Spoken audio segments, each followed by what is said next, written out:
¿Cómo están? Bienvenidos a Tolerancia Cero. Tenemos un programa que vamos a dividirlo de la siguiente forma, se lo vamos a contar de inmediato. Tenemos dos bloques para tratar todo lo que tiene que ver con la encuesta CEP, el momento contingente del gobierno, la oposición, el futuro, los nuevos liderazgos, los que se suben, los que bajan. Y tenemos para eso a tres personas sentados en la mesa, fuera de Fernando y de Felipe. Genaro Arregada, ex ministro. ¿Cómo estás, Genaro? ¿Qué tal, Fernando? Luis Larraín, director ejecutivo de Libertad y Desarrollo. Hola, Fernando, ¿qué tal? Y Pepe Out, diputado. Que no es que te pongamos al último porque eres diputado, me parece como fuera como en la encuesta. No, ¿por qué no? Fue por el orden. Yo pensé que ibas a decir que era presidente de la Católica. Ah, no, pero sí, bueno, sí. Presidente Cruzado. Presidente Cruzado, pero el tema ese no forma parte de por lo menos esta parte, quizás al final le podemos preguntar algo respecto de eso. Vamos ahora a una nota para introducirnos en el tema de la contingencia que está extraordinariamente interesante.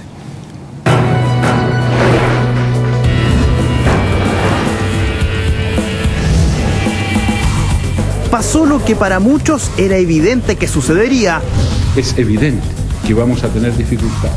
¿Y qué valor el de la presidenta de poner su capital político al servicio de estas transformaciones, con el costo que esto implica? La ADIMARC dio el primer golpe. La aprobación de la presidenta mostraba una caída por quinto mes consecutivo y la ubicó en un 42% y un alza en la desaprobación que llega al 52%. Pero lo peor vino con la CEP. La presidenta Bachelet cae 13 puntos en su evaluación positiva y se ubica en 50. Eso en evaluación de personaje político, pero en materia de confianza y cercanía es donde aparece uno de los datos más sensibles porque toca exactamente a Michelle Bachelet. El 50% de los entrevistados le parece lejana. El tema es otro, eso es una forma de salir elegantemente y buscar un chivo expiatorio y decir, bueno, hay responsables, que obviamente son elementos que han incluido, de alguna manera que influyen, pero también influyen en los aspectos económicos y sobre todo las reformas. Pronto a cumplir 9 meses de su regreso a la moneda, la presidenta ya alcanzó los pisos de aprobación y desaprobación de su gobierno mostrados en su primer mandato. Son pocos los presidentes que tienen 42% de apoyo después de realizar un conjunto de reformas. Recordemos que 42% lo habría soñado Piñera solo de noche y habría sido su sueño dorado. La nueva mayoría no sale incólume y las críticas vienen de su propio seno. El experto Pepe Out criticó la falta de liderazgo con lo sucedido con el embajador Eduardo Contreras y a la falta de preocupación por los problemas del día a día de los chilenos. Pidió derechamente ajustes. Hay una sensación de incertidumbre y por supuesto el tema económico, pero ahí nuevamente la pregunta es, ¿puede sacar uno de sus puntales, que en este caso Arena? Difícil. Cónclave en la moneda, funa para la presidenta en el Bío Bío y las encuestas se hicieron del miércoles un día negro para la moneda.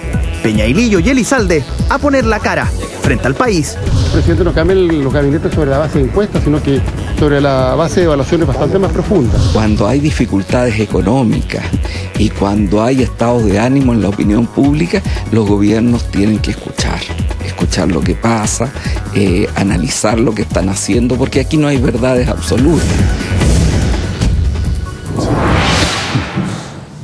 A ver, partamos por de la única persona que por lo menos ha puesto públicamente, según hemos conocido, por escrito, las razones de por qué estas situaciones están pasando en la nueva mayoría, y ese fue Pepe Out.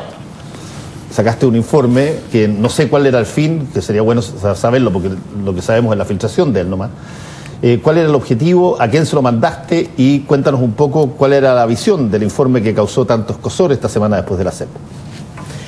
Bueno, yo siempre he escrito mis reflexiones a propósito de la CEP, que es la principal encuesta que se hace, política que se hace en Chile. Y no fue esta la excepción. A las 3 de la tarde leí los datos y escribí unas reflexiones y se las mandé a mis colegas, amigos y algunos amigos.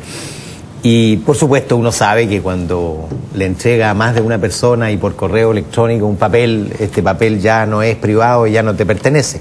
Y por lo tanto yo no tengo ningún problema con que se haya filtrado. Dice exactamente lo que pienso. Hoy día pienso un poco más porque después de haber decantado y haber dejado pasar los días uno va sopesando. ¿Y cuáles eran a mi juicio? Yo lo que hice fue intentar explicarme por qué en 6 meses Michelle Bachelet y el gobierno disminuyen de manera tan drástica, y en particular porque cae en dos de sus principales fortalezas, que son la cercanía y la confianza. Es cierto que ella tuvo cifras peores, pero diciembre de 2007, junio de 2008, combinación de Transantiago y la crisis subprime. Y los pingüinos. Y los pingüinos, claro. Hoy día no tenemos un factor explicativo exógeno tan fuerte. Es cierto que está despuntando el efecto de la desaceleración económica, pero no es lo mismo que la situación del 2007-2008. Yo creo que esto tiene razones más endógenas. Y las razones endógenas que yo atribuyo es que si tú miras dónde bajó más la presidenta y el gobierno, es en ese 57% de ciudadanos que no se identifica en el eje izquierda-centro-derecha, que no tiene ninguna identidad con ninguna de las dos coaliciones, que además tiene un juicio sobre la política. Según ellos, el 64% de las personas cree que los políticos estamos aquí para beneficiarnos personalmente.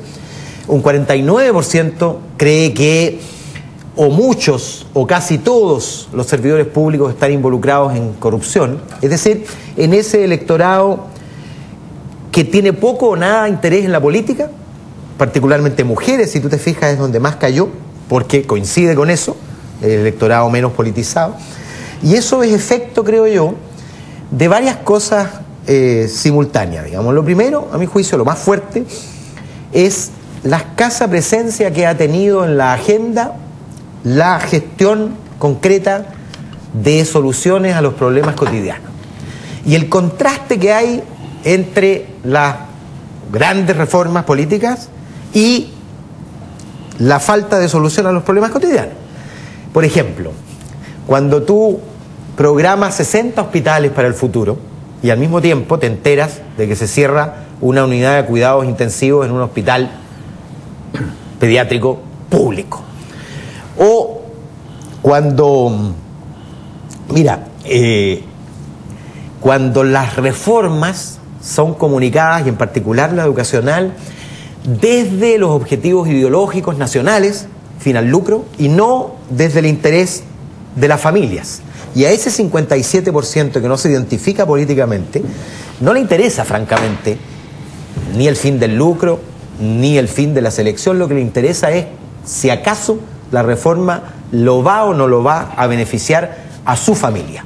Y ha estado muy poco el foco en lo que más le interesa a la gente como anhelo, que es la gratuidad, y en particular la gratuidad de la educación pública. Y yo creo que en lo personal la presidenta ha sufrido de su distanciamiento físico. Obviamente la agenda internacional ha copado parte importante, y cuando la gente dice lejanía, cercanía, obviamente la primera lejanía, cercanía es física. La segunda tiene que ver con que se le ve poco en la solución de los problemas concretos, y aparecen muchos problemas, además simultáneos, en el mes de noviembre, ¿para qué decir? Metro, salud, profesores. Mira, el contraste entre una reforma educacional grande, importante, y una huelga prolongada de profesores. Es un contraste que, por separado, ambas cosas andan bien, pero las dos cosas juntas, obviamente, se interpenetran y se alteran de manera sustantiva. Yo creo que ahí están resumidas las principales razones, amigos. Hagamos una primera ronda con los invitados, después empezamos a pimponearlo nosotros. Lucho Larraín.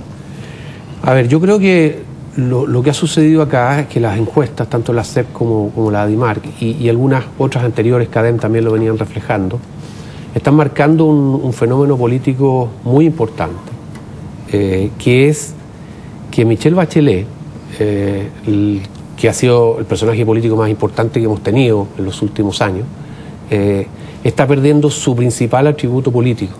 Y ese atributo político es su capacidad de empatizar con la población.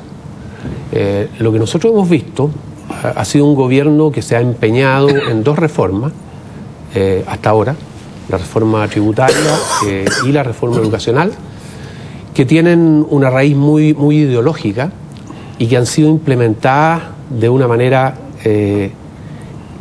a troche y moche, sin y en eso coincido con Pepe, sin ver la mirada desde la población. Y Michelle Bachelet, que era la persona que empatizaba con la población, resulta que hoy día, para el padre de familia de un niño que está en un colegio particular subvencionado, que es la mayoría de los padres de familia de Chile, hoy día es una amenaza. No es la persona que lo representa y que emprende. Es una amenaza porque todavía no es capaz de explicarle si el colegio de su niño va a seguir funcionando a partir de marzo de 2016, que es donde entraría en vigencia la disposición que pone fin al lucro en educación. Y resulta que el colegio de su hijo es de lucro. La mayoría de los colegios particulares subvencionados tienen lucro. Y entonces Michelle Bachelet es la amenaza hoy día. Yo creo que la reforma educacional, después voy a hablar un poquito de la reforma tributaria, la reforma educacional es el gran culpable de la caída de la popularidad de la presidenta Bachelet. Porque es una reforma que se hizo sin tener un plan, que se hizo sobre ciertos presupuestos ideológicos, como que el fin al lucro era lo principal en educación. Se hizo sin consultar a los expertos en educación que sí tiene la nueva mayoría y la concertación, gente como José Joaquín Brunner, como Mariana Elwin, como José Pablo Arellano, y se hizo en cambio con la receta ideológica de unos jóvenes que salieron a la calle y nos llenaron de consignas. Mira, la mejor explicación sobre la reforma educacional y su impacto en la popularidad de la presidenta, a mi juicio, la dio Pablo Ortúzar, que es un antropólogo, y a mí, como yo me gusta respetar los derechos de propiedad, quiero respetar sus derechos, en una columna que se llamó El mapa y el territorio. El mapa y el territorio es el nombre de una fantástica novela de Michel Houellebecq, que la recomiendo a todos. Muy bueno. Y en esa columna lo que dice Pablo es lo siguiente: aquí se hizo un mapa hecho ni por geógrafos ni por educadores, sino que por gente muy ideologizada de lo que era la educación particular subvencionada. Y por ejemplo, se mencionó el tema del fin al lucro y se hablaba de grandes cadenas de colegios, etc. Bueno, cuando Izaguirre y sus tropas entran al territorio con este pésimo mapa, encuentran una realidad totalmente distinta. Primero, no habían grandes cadenas de colegio, que era el fetiche que existía. Cadenas de 30 o 40 colegios, creo que hay 2. Pero el 99% de los colegios particulares son colegios pequeños, son colegios que están comandados por un profesor, a veces por un profesor y su esposa, que también es profesora, que tienen fines de lucro. Y eso es lo que encontraron en el territorio. Entonces ellos andaban buscando grandes cadenas de colegio para quitarle el lucro y se encuentran con esto. Y se encuentran con que los padres, que son estos que están aquí retratados en esta cosa que dice Sofía aprende con todos, defienden a esos colegios porque son los colegios de sus niños. Y en lugar de empatizar con ellos, Michelle Bachelet ataca a los padres. Muy mal aconsejada, a mi juicio, preguntándose cómo se financia la Confepa, diciendo que no entienden lo que... Y este folleto lo que está diciendo es que los padres y apoderados no entienden nada, no saben lo que les conviene a sus hijos. Fíjate que en este folleto se dice que un perro callejero que tiene mucha experiencia sabe que es bueno que se mezclen todos los perros. Después se dice que un jardinero sabe que es bueno que se mezclen distintos tipos de plantas. Y Sofía, que es la niñita, trata de convencer a su mamá, que sin embargo no entiende que es bueno que se mezclen distintos tipos de niños. Esa es la manera como se está tratando desde el gobierno a los padres y apoderados, que contrariamente a todos nosotros, porque nosotros tenemos nuestros hijos en colegios particulares, o nuestros nietos, a veces, depende de la edad, en colegios particulares, no saben si va a seguir existiendo o no el colegio donde están sus niños. Mire qué cosa más cotidiana. Entonces, eso era Michelle Bachelet, era la persona que empatizaba con la familia chilena y hoy día es quien amenaza a la familia chilena. A ver, Genaro. Bueno, a mí me pasa que soy un poquito un extremista de centro, entonces cuando las afirmaciones son tan rotundas, yo tiendo a morigerar los juicios. Yo hace mucho rato que vengo diciendo que el gobierno no va bien. Pero aún así tengo que reconocer que la encuesta CEP no habla de un desfonde del gobierno. Lo que muestra la encuesta es una baja muy fuerte de 12 puntos entre julio y noviembre. Pero si yo comparo el nivel de aprobación de la presidenta Bachelet con lo que fueron las 9 encuestas CEP durante el periodo de Piñera, de esas 9 encuestas CEP, en 7 Piñera tiene menos aprobación. Entonces aquí no estamos hablando... Y más rechazo. Y tiene más rechazo. En consecuencia, aquí no estamos hablando de una crisis dramática y no creo que la cosa dé para plantear de que estamos en presencia de un gobierno amenazante. Ese es el primer punto. El segundo punto es que creo que, obviamente, si el gobierno baja 12 puntos, tiene que enfrentar el problema y ahí, tal vez más adelante, yo creo que el gobierno tiene que hacer cosas. Y la tercera, que creo que esta encuesta es mala para el país. Porque cuando yo llego y miro esta encuesta, aquí a la derecha le va peor todavía. En el sentido de que aquí no es solo que a la presidenta Bachelet haya bajado 12 puntos, sino que la derecha tiene una situación bastante precaria. De las 7 personas, de los 10 personas mejor evaluadas, 7 son de la nueva mayoría. Una de la derecha y el otro es Velasco y el Meo. De los que tienen los mayores rechazos, 7 son de la derecha, incluidos los 2 presidentes de partido. Entonces, lo que estamos aquí es que yo creo que este debate, por eso partía diciendo hay que ser un poquito extremista de centro, este debate no está para llegar y desatar la guerra diciendo mira, el gobierno está desfondado o no es así. Aquí hay un problema mucho más delicado y que se refiere a un descrédito general de la política, que se refiere a un descrédito de las 2 principales coaliciones. Yo discrepo con Luis, con el cual tengo una relación de mucho tiempo y le tengo mucho aprecio. Discrepo que el problema sea la reforma educacional. Yo creo que el país quiere las 3 reformas que ha planteado Michelle Bachelet: la reforma tributaria, la reforma educacional y reformas políticas. Creo que el problema, y en eso concuerdo, aquí ha habido un mal diseño de las políticas, se hicieron precipitadamente la reforma educacional y eso ha expresado contradicciones, pero el país no quiere echar a la basura el tema de la reforma educacional. El país quiere una reforma educacional que sea buena y adecuada.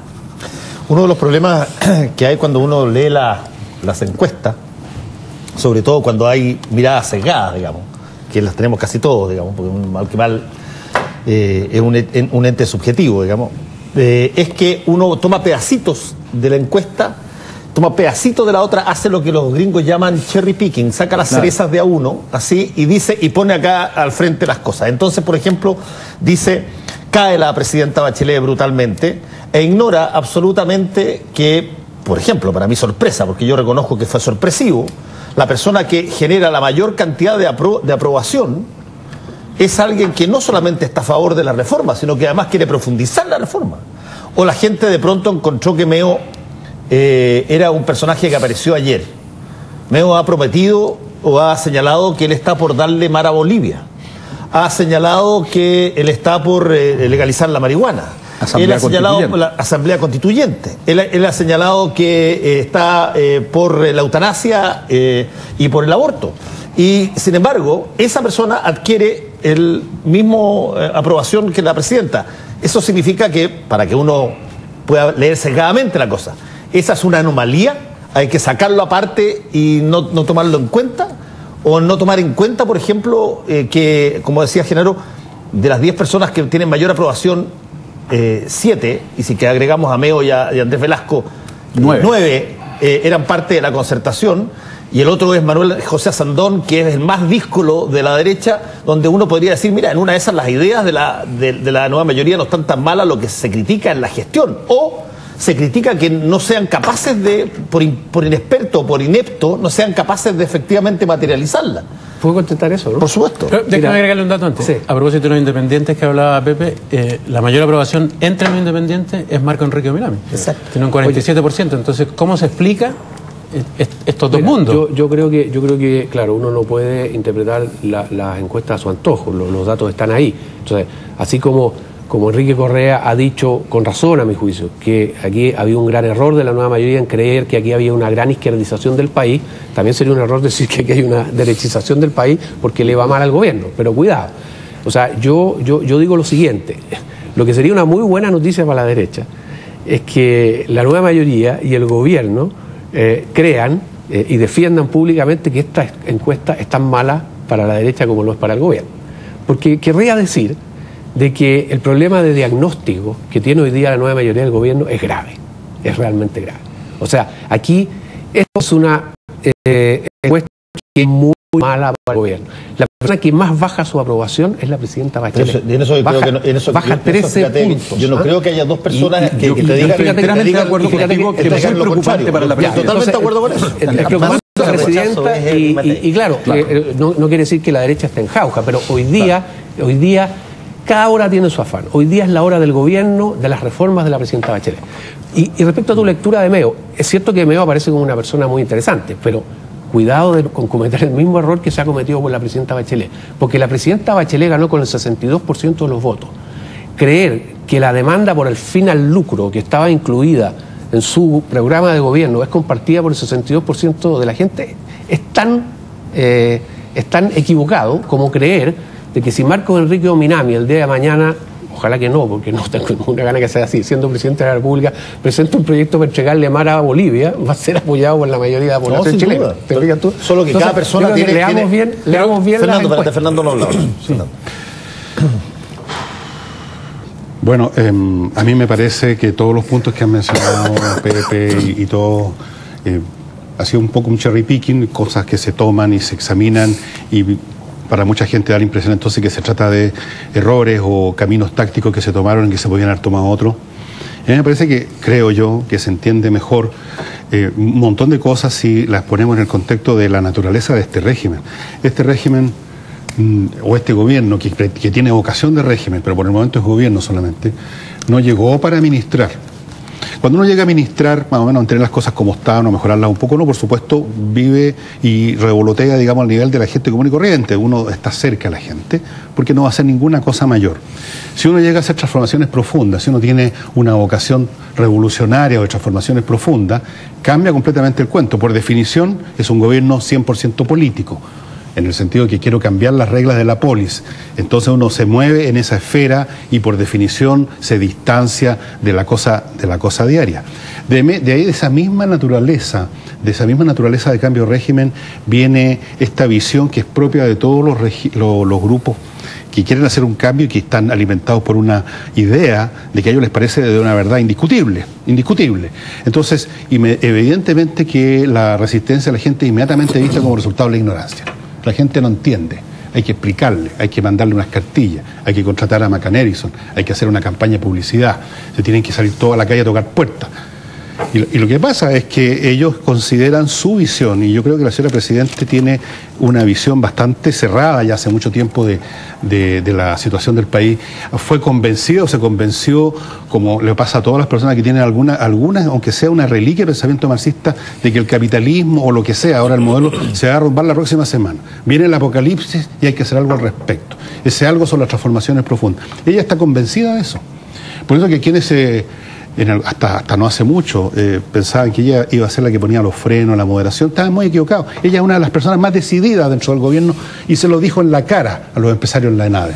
Ella se toca la carne y ya se está empezando a sentir sustancia de estatua, como le pasaba a Salvador. Ella se está sintiendo que no está aquí de presidente, está aquí para cumplir una misión, y no bromeo, para cumplir una misión inspirada por algunos filósofos, entre comillas, del segundo piso, que le dicen, hay que hacer estas cosas, le guste o no le gusta a la gente, caigamos o no caigamos en la encuesta, y lo ha dicho, no vamos a hacer las cosas mirando las encuestas, porque esto es una tarea esencial para que no venga el apocalipsis, el modelo no se caiga a pedazos, la gente salga con tejas a quemar el castillo Frankenstein. Entonces, para evitar todo eso, necesitamos transformaciones profundas. Cuando uno entiende que esa es la naturaleza de este gobierno y su núcleo, digamos, ideológico, entonces todos estos elementos así particulares que ustedes han mencionado son manifestaciones necesarias de este régimen. Nosotros lo hemos visto en Chile, y si no lo hemos visto, lo hemos estudiado en otras circunstancias parecidas.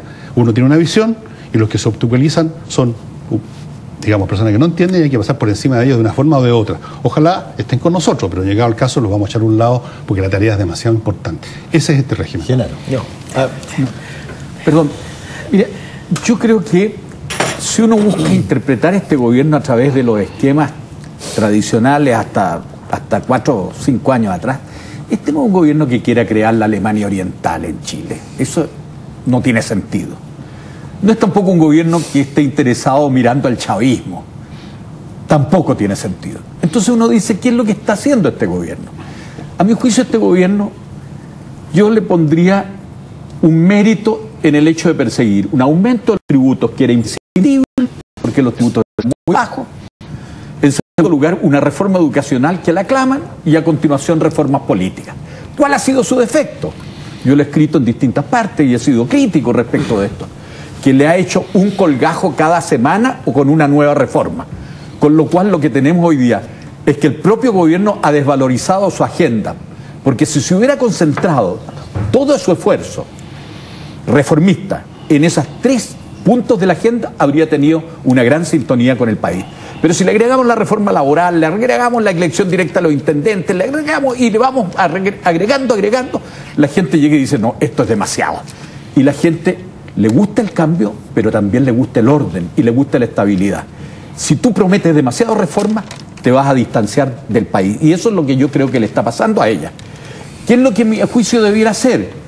Concentrarse bien en esas 3 reformas, parar el resto, detenerlas por un tiempo y a continuación, muy de acuerdo con Pepe Out, centrarse en un problema de gestión en áreas como salud, seguridad, porque ahí estamos mal. Y en consecuencia, yo creo que si la presidenta hiciera eso, dado que su situación no es un desfonde, ya lo he dicho, 43%, es malo, pero no es tan malo. Pepe. Yo creo, Fernando, que el análisis de este gobierno como una especie de rémora de Alemania Oriental que quiere venir a refundar el país, refundar el país y cambiarlo todo y revolucionar la sociedad, es francamente una exageración que no se condice ni con los contenidos del programa, que son bastante modestos. Se trata más bien de poner los péndulos a la hora, de salir del extremo en que estuvo Chile, al que lo llevó Chile durante un largo periodo, el régimen militar, en materias del imperio del mercado sobre el Estado. Aquí lo que estamos haciendo es equilibrar simplemente rol del Estado y rol del mercado. Y si no, no vendría la directora ejecutiva del Fondo Monetario Internacional a decirnos que estamos haciendo bien las cosas y que en realidad estamos apuntando a las reformas indispensables. Yo simplemente lo que digo es que un gobierno reformista tiene que también administrar. Probablemente un gobierno revolucionario como el que está dibujando Fernando no le interese administrar, pero un gobierno reformista tiene que administrar el presente, no puede simplemente lanzar anclas al futuro sin ir resolviendo los problemas del presente. Y yo creo que ha fallado bastante en el tema de la gestión del presente. Yo tampoco creo que, como Luis, que el tema aquí sea el rechazo a las reformas. Mira, la gran mayoría coincide con que la desigualdad es inaceptable, incluso cuando el crecimiento haga crecer a todos, dice la gente, igual la desigualdad es inaceptable, y la gran mayoría cree que la clave de reducción de la desigualdad es la educación, y en consecuencia sintonía gruesa creo yo existe. El problema es la sintonía fina. Exactamente. Me permites, ya que me involucraste tú. Bueno, de eso se trata este programa. Exactamente.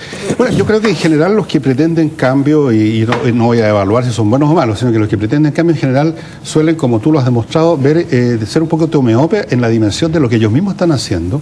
Y cuando uno les pregunta, y si le hubieras preguntado a Lenin, probablemente te habría dicho, no, si nosotros no pretendemos echar abajo todo, demoler todo, queremos hacer los cambios indispensables para modernizar Rusia y ponerla a la altura de la modernidad que vivía el resto de Europa, con algunos cambios aquí y otros allá, y terminar con estas cosas antiguas que ya no pueden ser. Bueno, obviamente, no era eso lo que leíamos en el Estado de la Revolución. Obviamente, Pepe, todos quienes están en un proceso de transformaciones creen que son indispensables y pueden ser indispensables. Entonces no hay que cegarse ante la propia naturaleza de lo que tú estás haciendo. Tú puedes jugar con la semántica, decir que esto es reformismo en vez de decir que es transformaciones profundas, puedes usar las palabras que quieras, pero cuando se llega a una sociedad con buenos o malos motivos, con buenas o malas razones, a cambiar 3 o 4 o 5 sistemas institucionales en corto tiempo, en 4 años, o por lo menos iniciarlo, yo no sé qué nombre darle a eso sino el que le he dado. Esto no es meramente dejar el cobre, como hizo Eduardo Frei, no es meramente no sé qué otra cosa que haya hecho otro. Son 4 reformas grandes, institucionales. Yo lo llamo a eso un proceso revolucionario, sin guillotina y sin lo que tú quieras. Pero eso es lo que el gobierno de Frei Montalva hizo reforma agraria, esa era hizo promoción popular, hizo reforma educacional y nadie lo calificaría como un gobierno revolucionario. Cada cual califica como quiere. Una moción y volver a la mesa una pregunta porque creo que no está completamente respondido por qué al mismo tiempo crece tanto una figura como Marco Enrique Ominami. Yo tengo respuesta a eso. Y también incluso en la derecha Osandón. Si hubiera una mirada tan crítica a las reformas, no crecerían justamente dos de los discursos que tienen que ver con reformas, porque incluso Osandón, lo vamos a tener más rato acá, pero habla de terminar con la desigualdad, y habla de terminar con los abusos.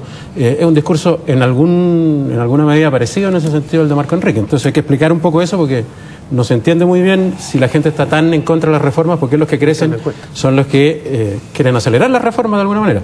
Pero el análisis que quería hacer es otro. Una de las grandes críticas y quejas tiene que ver con las generalidades de esta reforma, con que nunca hubo una claridad absoluta en una especie de, supuestamente, de idea de cambiar muchas cosas, pero que no estaba escrita en ninguna parte, ni estaba muy claro por qué, ni para dónde iba, porque si no, no habría cambiado tantas veces la visión.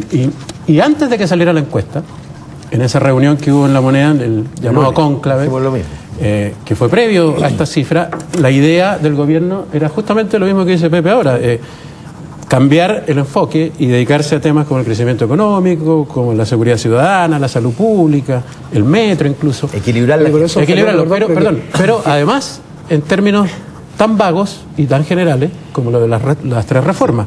Entonces, eso lo quiero preguntar. Pues, mi punto es, si fuera tan simple como eso, Pepe, anoté tus palabras porque me dan un poco de risa, los problemas cotidianos de las personas, los problemas reales de la gente. Hace 15 años Joaquín Lavín. Efectivamente. Si fuera tan fácil como eso... Un poco de lavinismo. Sí, es cosa de hacerlo mañana, pero da la impresión de que el gran problema es que no están conceptualizados los cambios que se quieren hacer. No, yo creo que cada uno de nosotros puede tener su opinión y es muy legítimo que sean distintas. Ahora, hay que mirar las encuestas. Y las encuestas dicen, por ejemplo, la encuesta de ADIMARC dice que el 51% de la población está en contra de la reforma tributaria y un 36% a favor. Dice que un 56% de la población está en contra de la reforma educacional y solo un 36% está a favor. Entonces, si el diagnóstico de ustedes es que la gente no está quitándole apoyo al gobierno por la reforma, yo vuelvo a repetir que para la centro-derecha son muy buenas noticias, porque quiere decir que no han entendido y no están leyendo la propia encuesta. O sea, una cosa es lo que tú interpretas. ¿Cómo explicas tú lo de nuevo? No, yo solamente, Felipe, está hablando de Felipe, la claro, Felipe, yo veo lo que contesta la gente. Yo veo que lo que contesta la gente. Fíjate que el 70% de la gente dice que la reforma tributaria afecta negativamente a la clase media. El 54% dice que va a disminuir los empleos. Y el 40%, solo el 40%, dice que va a contribuir a disminuir la desigualdad, que es claro, el gran objetivo, ¿te fijas tú? Pero resulta que las reformas vistas por la gente en terreno, en aplicación, tienen ese juicio. Entonces, si ustedes de verdad creen que el problema no son las reformas, yo creo que no son, Luis, bien para la derecha, bien para la derecha, porque este gobierno se va a seguir